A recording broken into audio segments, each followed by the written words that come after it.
Universal Basic Income, or UBI, once unthinkable, is growing around the world. So what is happening? The universal basic income, the idea that the state should pay everyone a sustainable income with no strings attached, once represented the epitome of folly, it now appears to be on the verge of being implemented, says Stuart Watkins. The law for every great social reformer is, first you are ignored, then you are mocked, then you are fought, then you win. A saying often attributed to Mahatma Gandhi, wrongly, although he had expressed similar ideas. The battle for universal basic income, UBI, the idea that everyone should receive a regular amount of money to live on from the state with no strings attached, looks set to enter the final stage. The response of rich world governments to the pseudo-pandemic of COVID-19 made the idea seem plausible as businesses closed, states picked up workers' wages, mailed checks and increased benefits for the unemployed and patients, and trials of the real basic income or something like it have taken place or about to start in countries around the world. South Korea presidential candidate Lee Jae-myung, for example, has advocated establishing such a system nationwide after a 6-month trial he introduced when he was governor of Gyeonggi province. Unfortunately for UBI fans, Lee narrowly lost to the conservative candidate in March. In the US, there are more than 20 pilot programs handing out immediate cash payments to poor families. Bloomberg estimates that they have distributed at least $35 million by the time they expire if they run as planned. Similar experiments have been conducted in Canada, Brazil, Kenya, Iran, Finland, Germany, Spain, the Netherlands, Namibia, India, South Africa, China, and Japan. And the idea is washing up on these shores too. The Welsh government has committed to running a trial, and the Scottish government and several English cities are also keen. And why not? Many welfare states already guarantee their citizens access to health and education. Why not in income? What the Alaska experience teaches us. Perhaps the best place to start looking at the merits of the idea is Alaska, as Martin Sanbu points out in the Financial Times. When oil tax revenue started flowing in 40 years ago, the state created a permanent fund with the idea of preventing politicians from wasting the money and paying a dividend to every citizen. In a good year like 2015, when oil prices were high, the dividend reached $2,072 per person, more than $8,000 for a family of 4. What the long-term Alaskan experiment has shown, and its result borne out in most of the long list of studies conducted to date, is that these payments do not, as some critics fear, lead to idleness or people denying work or wasting money on frivolities, but on safer and therefore happier individuals, families, and societies. For those just making it, the money is a welcome help to pay the mortgage or put food on the table. The wealthiest invest the money in their children's education and their real estate or in their businesses. Small businesses and community organizations get a boost as people spend their dividend checks.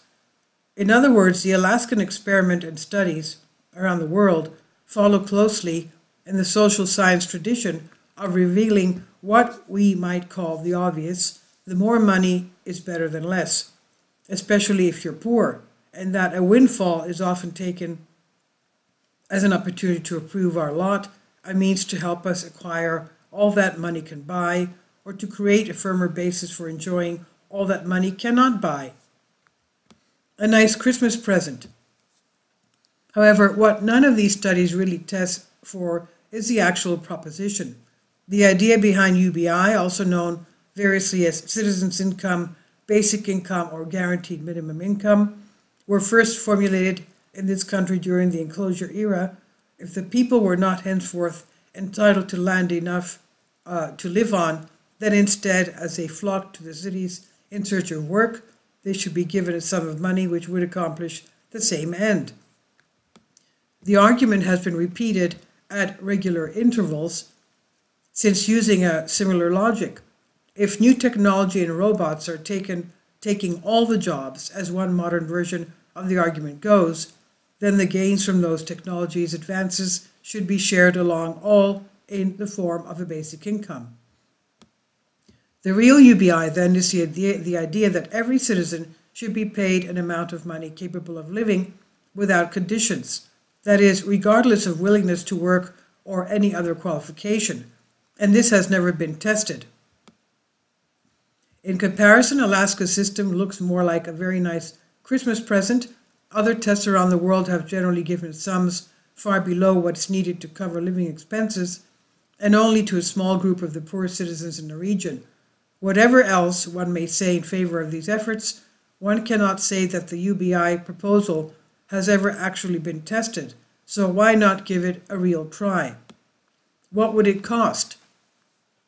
Considerable sums would be one reason, and it is true that, as Money Week pointed out at the start of the pandemic, the HEAP required, think annual costs of more than £260 billion, around twice the NHS budget, for a basic income that would pay just £5,000 a year, or just a third of the poverty line, seemed somewhat less towering than what was already being dumped out the door for furlough and other pseudo-pandemic related financial aid. But the UBI proposal would be to keep shoveling forever, when it seemed far more likely that states would one day have to take the escalating costs of the crisis into their own hands. The day apparently arrived some time ago. Furlough and other assistance programs have expired, and taxes are rising, not to mention the less visible consequences. A basic income, whatever the merits of the idea in the abstract, is simply not affordable at levels that would approach a sustainable income, as economist John Kay pointed out. And so that's basically the end of the matter. But is it? Martin Sandbu of the Financial Times disagrees. It suggests two simple measures that would reduce the cost of substantial basic income to something affordable. It would implement UBI as a negative income tax, paid through monthly paychecks or in some other way for those in different tax or employment situations. Negative income tax would then act as a flat refundable tax credit. Everyone would effectively get a tax cut, and those with little or no taxable income would receive basic income paid in cash, or the difference between basic income and of the amount they owe in taxes. A basic income equivalent to a third of average household disposable income per head, £7,150 a year, would then cost around 17% of GDP, an amount, Sandbu says, no government could support. But in this design, a large part of the bill is not a spending but a tax cut. It's money the government does not get, rather than something it pays for everyone who owes more in taxes than the UBI amount. This makes income tax and national insurance thresholds, where income earners are exempt from tax up to the amount of the threshold, unnecessary. Sandbu's first measures would then be to remove these thresholds. Basic income would then replace zero income tax brackets so that everyone receives basic income but is taxed on the first penny they earn. This reduces the cost to less than 10% of GDP. Sandbu's second proposal would be to abolish the basic state pension. Many oppose UBI because they fear it will replace current benefits. Others see this as a positive feature and therefore risk doing more harm than good. But if only this one change were made, it would make no difference to those receiving the allowance, as the amount of basic income they would receive instead would be almost exactly the same, and most recipients are likely to have little other income to benefit from the nil tax bans. Subtracting the cost of the state pension would then reduce the cost of the UBI to close to 5% of GDP. This is a large but conceivable amount to raise, perhaps through a combination of wealth taxes and cuts to other benefits. In the vise of technology, Sandbu then gives us a taste of what "and then you win" looks like in the technocratic age. Whatever your opinion of the value of UBI, it was once at least a bold utopian vision of this is what human life could look like, finally freed from the financial problems. Its proponents waxed lyrical about a future free of the mundane, where people would hunt in the morning, fish in the afternoon, and write poetry in the evening. Freed from the need to earn a living, they would take better care of their children and parents, participate more fully in thriving communities, volunteer to help those in need, organize festivals and celebrations, happily participate in community theater or sporting events. They would make music, they would have fun, they would create a society where the condition of the full flourishing of all would be the cultivation of each individual. Even if we did not think of such a future was possible, it was good to think about it. Why can't we live like this? If a basic income won't get us there, what could? Once bread is on the table, what is a human life? If we didn't have to work for money, what would our attitude to work and leisure be? What goals should we pursue? The price of UBI coming close to victory is that these issues have once again been sidelined and replaced by a narrow, technocratic exercise that, in return for an income that remains a small fraction of today's average household, promises to offer a simplified and digitized welfare bureaucracy to save costs and distribute misery more equitable, perhaps solving some of society's more heinous problems, as long as we can work out the details, even at the risk of turning the general population into wards of the state and decisively turn a blind eye to the law of unintended consequences. It's very nice of the chin-stroking technocrats to get out their pens and calculators and prove that something like UBI is affordable in principle. But those sensitive to what it's like when government bureaucrats start decisively helping you and solving your problems, the pseudo-pandemic has lessons for us all. For all of us, may balk.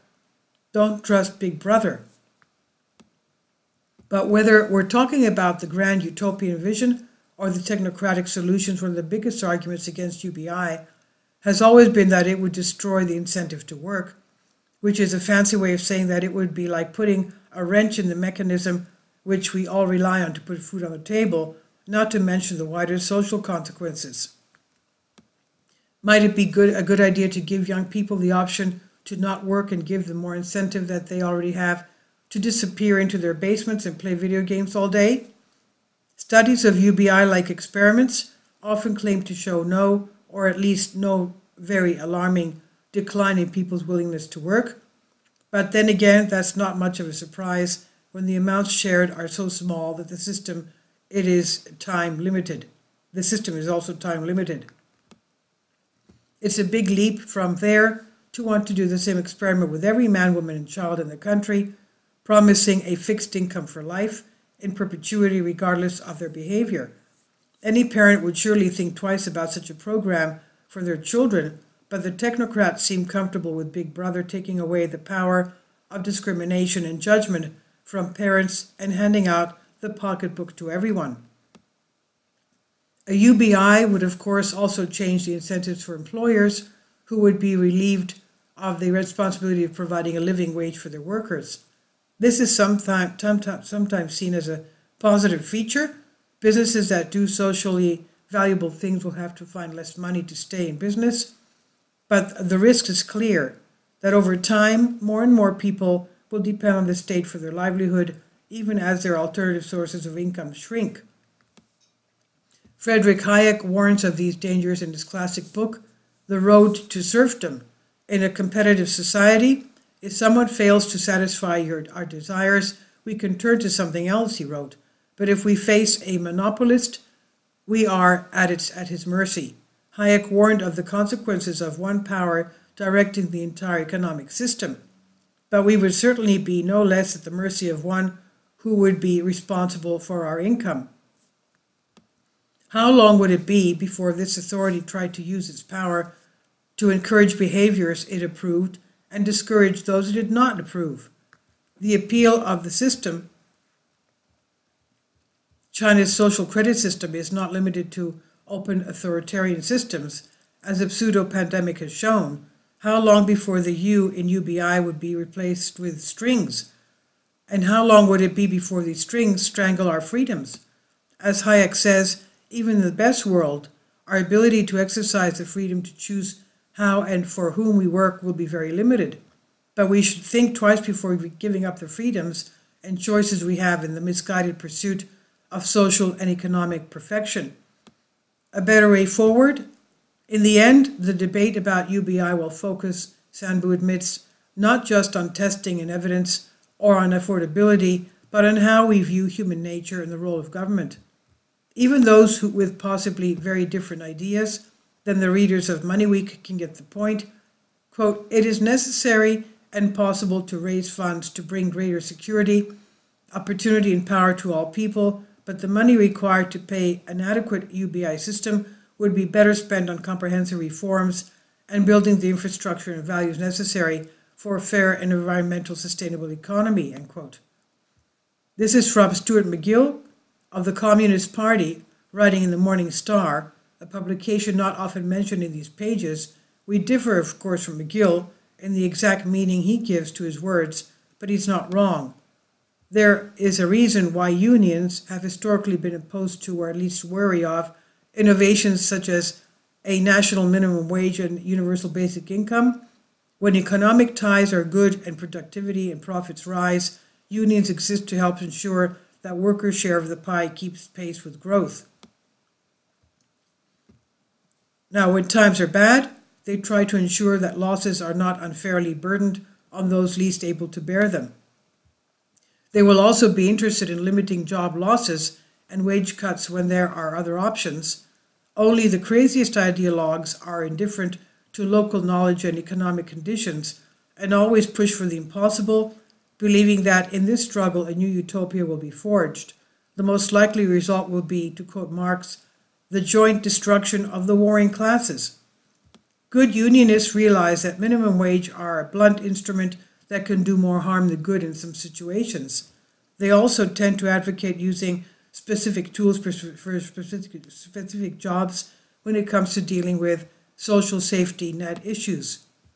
Against the utopian plans of the technocrats, we should hope for the re-establishment of trade unions and civil society, a task that is perhaps now only beginning. Networking, UBI, which was once unthinkable, is being rolled out around the world. So what's going on? This is from Money Week, and I've translated this for you from a Greek article. Please leave your comments. Thank you for your support. Kindly support my Patreon account. The daily posts are 5 videos daily, and they are totally different from what I have on my YouTube channel. Thank you so much for your support and that you find all my content so interesting. You'll find the Patreon account details in the description box below.